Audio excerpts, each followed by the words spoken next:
This is the Matt McNeil Show on AM950 KTNF, broadcasting from St. Louis Park. Are we in St. Louis Park? I think we're in Eden Prairie. In Eden Prairie. The license is St. Louis Park.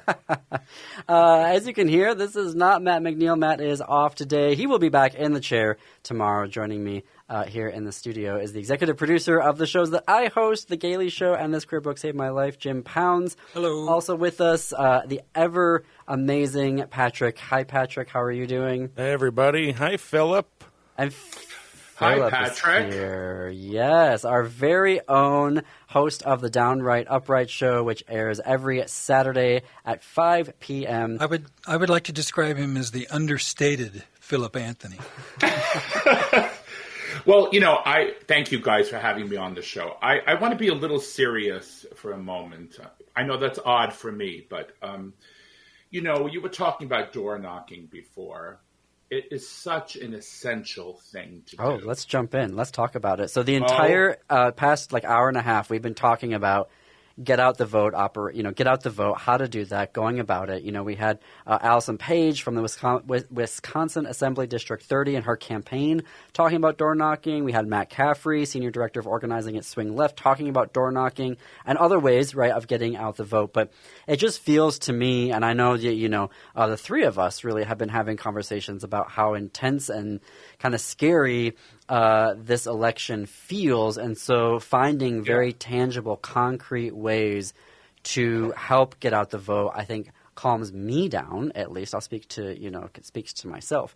And I also like how Matt said, this isn't a margin of error election. This is a margin of effort election, and so we need everybody to be taking some effort. And so, Philip, you've been door knocking, and I want to hear about that.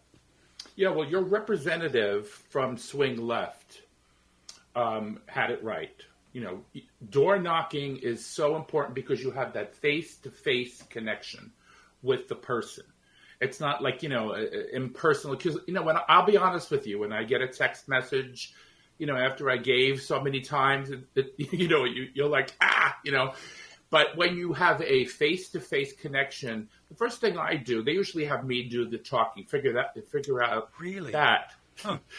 Well, there's a person that has, I think it's called Minivan. It's an app that you stay in the background and they find the name of the person, the address, and then her name is Mary. You say, "Hi, Mary. Is this Mary? Are you Mary?"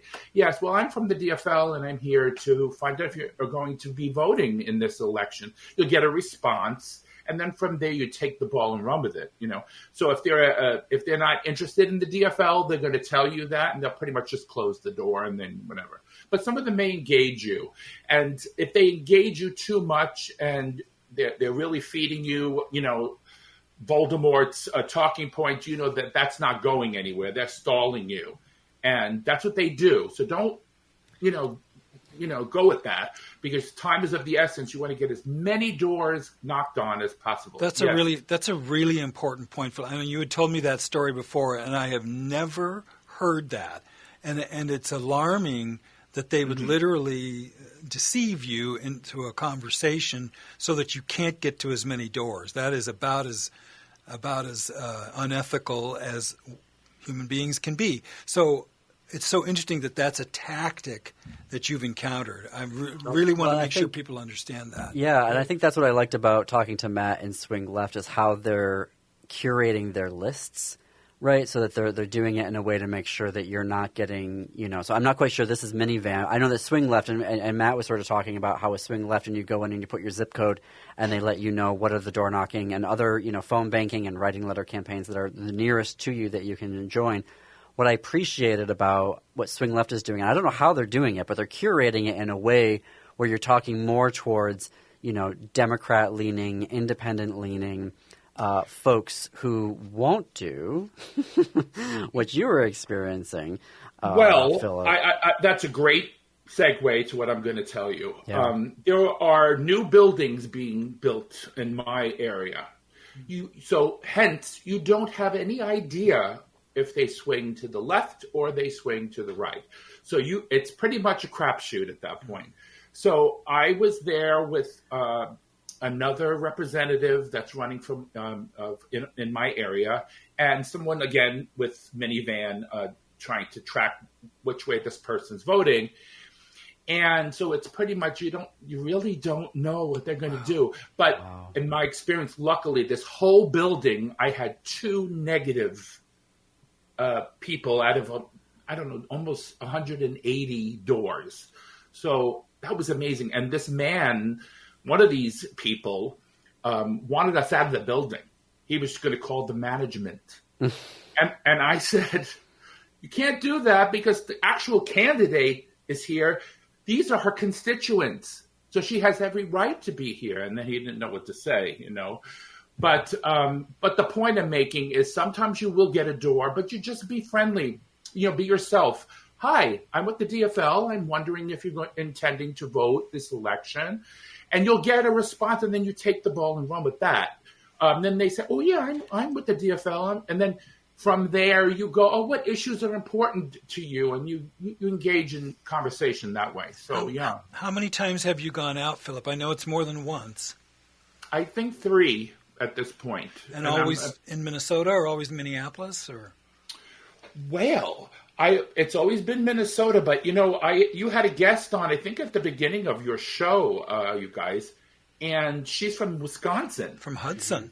And she went, right across the border. Yeah. And I'm wondering, maybe on the air, I'm going to get you guys to want to do some door knocking in Wisconsin. Wow. I'll go with you. Yeah. Because this is so, I'm getting PTSD. I told you before, I'm so scared about this because you hear all these polls and I don't believe polls because young people don't answer the phone and engage that way.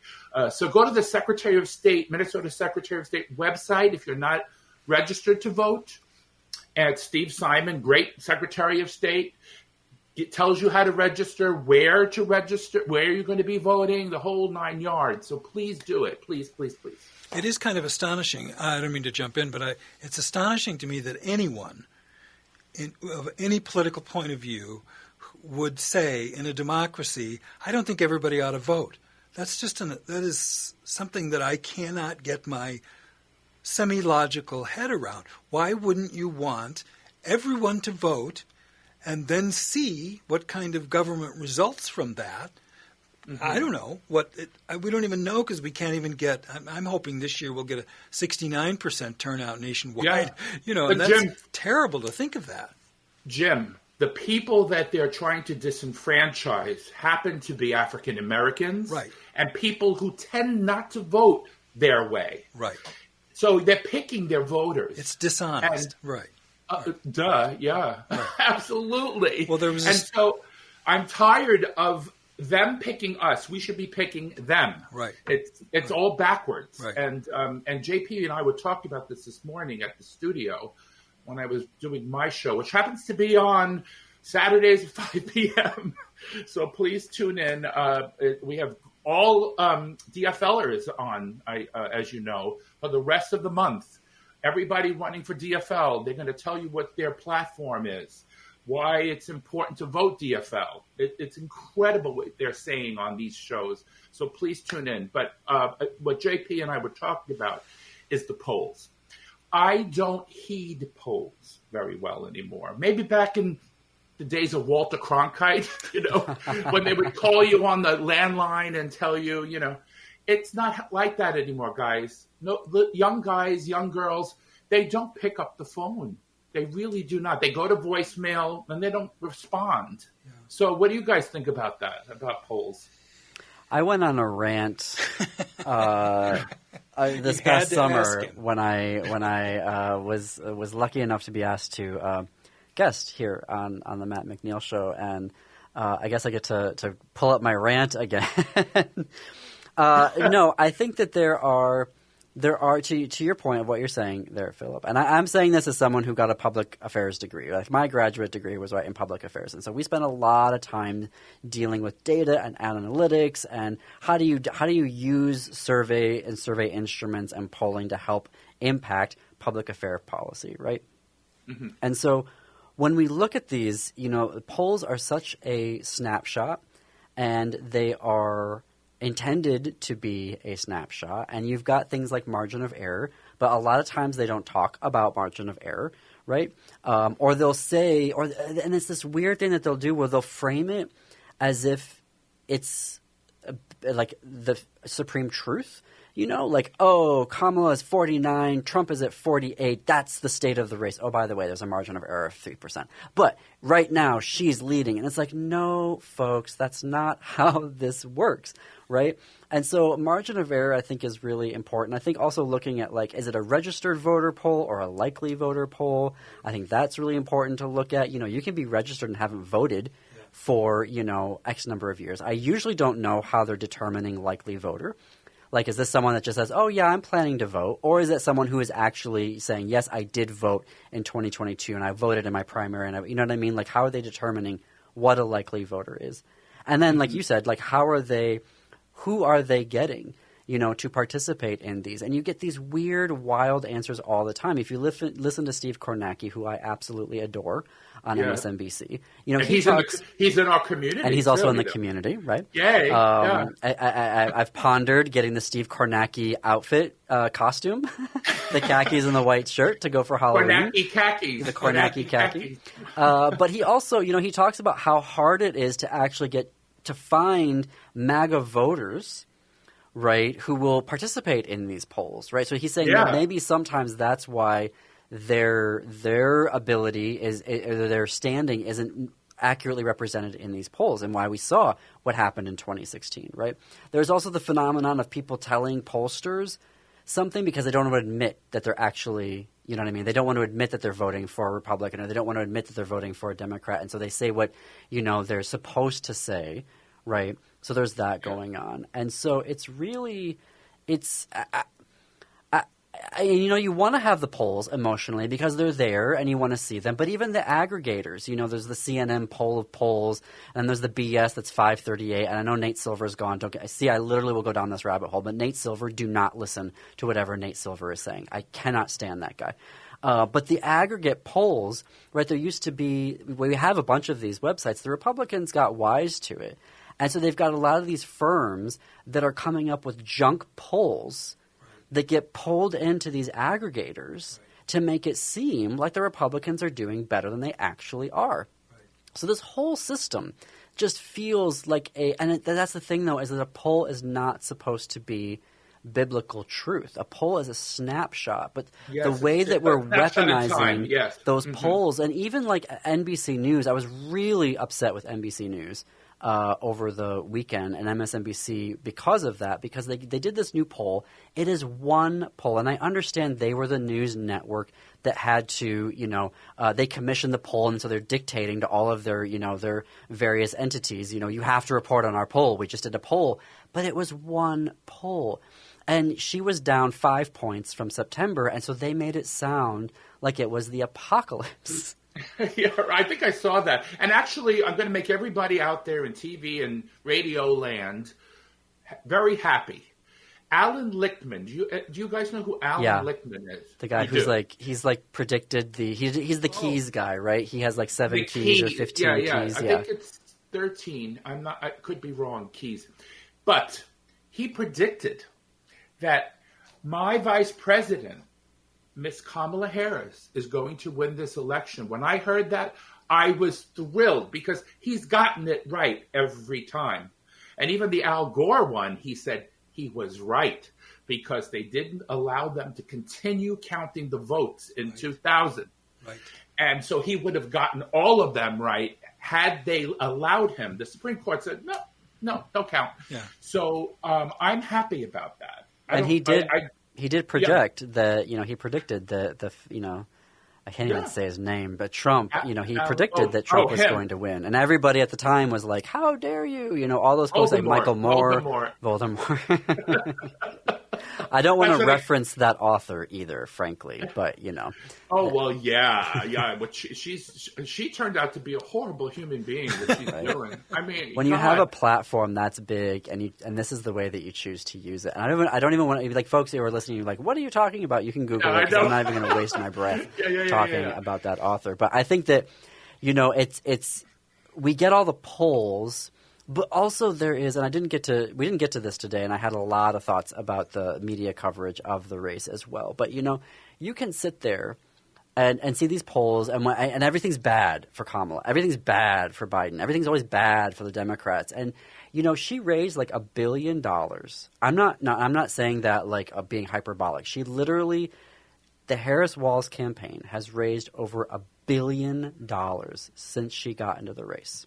You're telling the truth. And when you read the headlines, she raised $1 billion. Here's why it's not enough.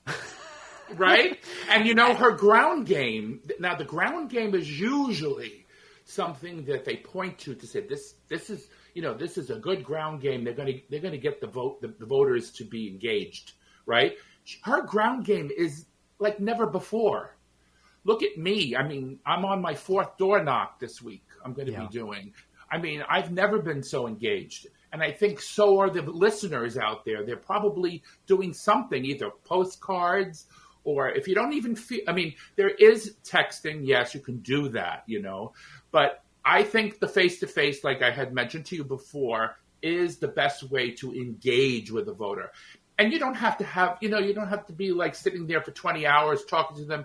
If you see that they're trying to, twist your words and stuff, don't engage because they're trying to stall you. And because, time's of the essence, you got to get as many doors knocked on as possible because they do give you quite a few doors. I don't know if you guys have done it on Minivan, but there's a whole list of people. And you feel bad if you don't finish it. But sometimes you don't because you may get a positive door and they're engaging you and you don't want to just walk away, and so that can happen. But again, go to the Minnesota Secretary of State website, okay, and get yourself registered. I think I was looking. I think it's November 4th is the date. You have to have your ballot in, so make sure it's in early as possible. If you're doing a mail-in ballot, but also expanded. So right now there's select locations where you can vote early in person.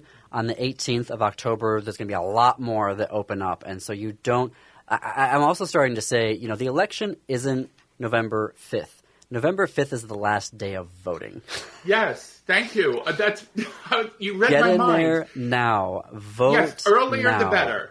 Because I mailed my ballot out the minute I got it. Early voting, like a week ago, whenever it was, it's out. I mailed because if there's a snowstorm or something happens on election day, let's say there's something, you need to get there and you can. So make sure you do vote early because that's the best method of voting. Yeah. Patrick, how are we doing on time? Doing pretty well. We're going to have to slip in one more break here with apologies to Philip. Oh, let's take that Hi, break. Patrick. And then we'll come back and wrap up after this break. Let me tell you. All right, this is the Matt McNeil Show. We have just a couple minutes left before we have to wrap up here. So, Philip, I'm going to give you the last word. Tell us, I guess briefly, about the block that we have on Saturday afternoons. Yeah, your show and my show are the bread. If you know, you have a sandwich, right? There's 4 shows. Your show and my show are the bread, and then of course we have this queer book and Gailey show as one piece of bread. Then we have Twin Cities Pride Amplified and Ellie's show in the middle, and then me. So. And there's no voice for LGBT people really in the Twin Cities when it comes to our issues, things that people want to hear about. And Absolutely. You and I and the other 2 shows are doing it. We're doing it. The most comprehensive coverage of the LGBTQ community in Minnesota and beyond every Saturday afternoon. Most comprehensive coverage on podcast and in radio. Thank you, everyone, for listening today. Vote. And yes, please go and vote. You've heard it from a candidate. You've heard it from a senior organizer. Now you've heard it from a person who's been doing it. It has been such a pleasure to fill in for Matt today. He will be back tomorrow. Thanks, everyone.